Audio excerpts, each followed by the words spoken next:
السلام علیکم ناظرین، میں ہوں آپ کے ساتھ راجہ مطال چوہان۔ ناظرین، آپ سب نے سنا ہوگا کہ یاسین ملک صاحب کو سزا دی جانی ہے آج، اور آپ سب جانتے تو ہوں گے یاسین ملک صاحب کون ہیں، کون نہیں جانتا، جو پاکستان میں، کشمیر میں یا بھارت میں بھی جو رہ رہے۔ یہ بھارتی حکومت نے آج انہیں سزا سنانی ہے، انہیں قید کر رکھا ہے ایک جھوٹے الزام میں کافی عرصہ سے، اور انہیں بہت ذلیل کیا جا رہا ہے۔ یہ حریت رہنماؤں کو دبانے کی ایک کوشش ہے جو بھارت کافی عرصے سے کر رہا ہے۔ پچھلے کچھ عرصے سے تو بھارت کی دہشت گردی عروج پر پہنچ چکی ہے اور آسمانوں کو چھو رہی ہے۔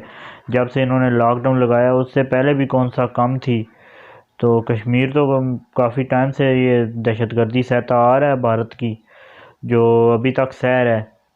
تو یہ بات ہے، حریت رہنماؤں کو یہ دبانے کی ایک کوشش ہے کہ شاید اس سزا کے بعد حریت رہنما دب کے رہ جائیں اور پھر کوئی حریت کے لیے آواز نہ بلند کرے اور اٹھے نہ۔ تو ایسے کرنے کی جو گھنونی سازش ہے بھارت کی، اسے بے نقاب کرنا ہوگا ہمیں سب کو مل کر۔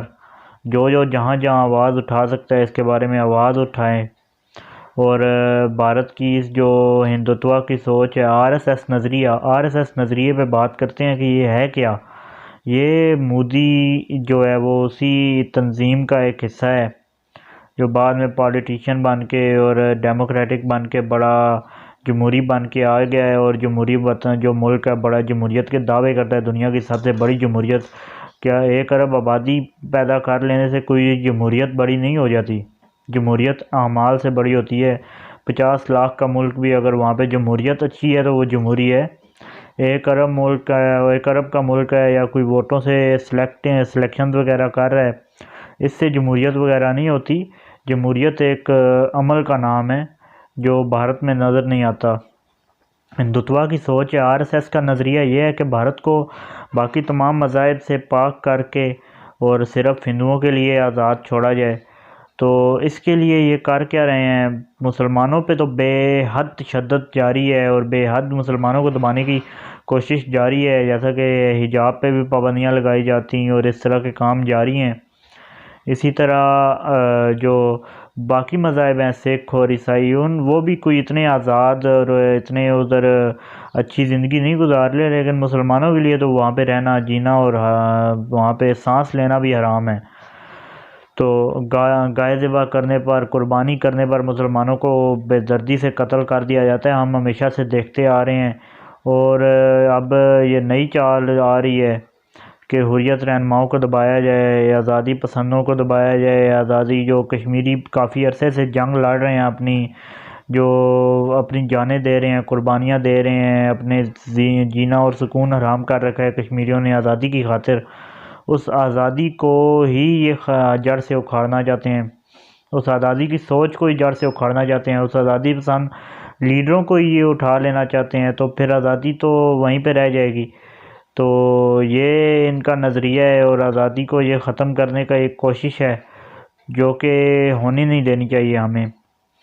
تو یہ اگر بات ہو جاتی ہے، اگر انہیں کوئی سخت سزا دے دی جاتی ہے، امکانات فی الحال سزائے موت یا پھر عمر قید کے ہیں، اور جو دونوں سزائیں ناقابل قبول ہیں، ان پر الزام یہ ہے کہ دہشت گردوں کے سپورٹر ہیں۔ دہشت گردی کا سپورٹ تو بھارت خود کر رہا ہے، کلبھوشن یادو اس کی مثال ہے، اس کی اور کئی مثالیں ہیں۔ جو 27 فروری کا واقعہ ہے، دہشت گردی بھارت کرنے آیا تھا لیکن منہ کی کھانی پڑی۔ دہشت گرد تو بھارت خود ہے، اور دہشت گردی کا الزام لگا کے ایسے حریت پسندوں کو دبانا یہ بھارت کا وتیرہ بن چکا ہے، اور یہ بھارت ہمیشہ سے ہی کرتا آ رہا ہے۔ کشمیریوں کی بات کرتے ہیں، کشمیری اگر بات کریں تو 73 سال سے یہ کشمیری ظلم نہیں سہ رہے۔ یہ مت سمجھیں کہ 73 سال سے، جب سے پاکستان بنا ہے، بھارت کا کشمیر پہ قبضہ ہے اور کشمیری جو ہے وہ بڑے ظلم و جبر کا شکار ہیں، نہیں۔ یہ 2 صدیوں سے ان کے ساتھ ظلم و بربریت جاری ہے۔ ڈوگرا راج سے ان پر حکمرانی شروع ہوئی ہے، اور اس کے بعد انہیں ایک جو چھوٹا سا زمین کا ٹکڑا ہوتا ہے، جیسے ایک انسان دوسرے سے خرید لیتا ہے پیسے دے کے، انہیں اس طرح سے بیچا جاتا ہے، بیچا جاتا رہا ہے۔ تو کشمیریوں کے لیے آواز اٹھانا ہم سب کا فرض ہے، یہ ہماری ذمہ داری ہے اور فرض ہے ہم پر کہ ہم کشمیریوں کے لیے آواز اٹھائیں اور بھارت کا چہرہ بے نقاب کریں، جو بھارت کو شاید شرم آ جائے۔ جو بھارت ڈوگرا راج کے بعد جب کشمیریوں پر قبضہ ہوا، بھارت ہمیشہ سے ہی کشمیریوں پر ظلم ڈھاتا آ رہا ہے۔ پھر جب آزادی ہوئی اس وقت کشمیر جو تھا وہ پاکستان کے ساتھ تھا، ہونا چاہتا تھا، لیکن بھارت نے اسے نہیں ہونے دیا۔ پھر بھارت نے اس پر قبضہ کیا، لیکن کشمیری ایک بہادر قوم ہے۔ کشمیریوں نے اپنے فریڈم فائٹرز نے، ان کے جو آزادی پسند جہادی مجاہد تھے، انہوں نے اپنی جنگ لڑ کے کشمیر کو آزاد کرانا شروع کیا، اور جب بھارت کو اپنا کشمیر جاتا ہوا نظر آیا تو پھر بھارت مظلوم بن کے اور بڑا امن پسند بن کے اور امن سے معاملات حل کرنے والا بن کے وہ چلا گیا اپنے انہی اقوام متحدہ کے پاس۔